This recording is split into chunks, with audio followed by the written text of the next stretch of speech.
We all like a bit of sunshine until it causes discomfort. This is what we've been hearing from tenants in our sessions, in our surveys. A recent report adapting homes to heat in Greater Manchester describes this problem, what causes it, what are the possible solutions, and who's affected the most. So what's causing it? Airtight design without proper ventilation, poor shading, urban heat buildup, and limited green space around our homes. And it's not just old rotty buildings, but actually flats, new builds, and mid-terrace houses which are vulnerable.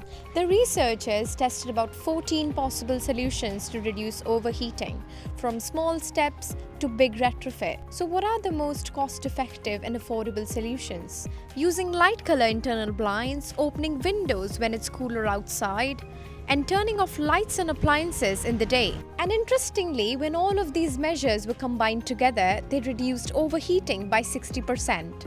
But there are some challenges, and you might not be allowed to install blinds, security worries people to open windows, and awareness is still low. Overheating is often dismissed as a summer discomfort.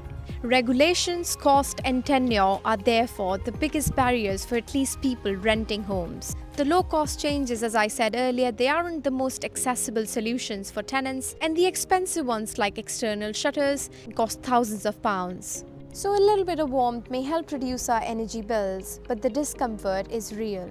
So let's make sure we take action and the tenant voice shapes those solutions.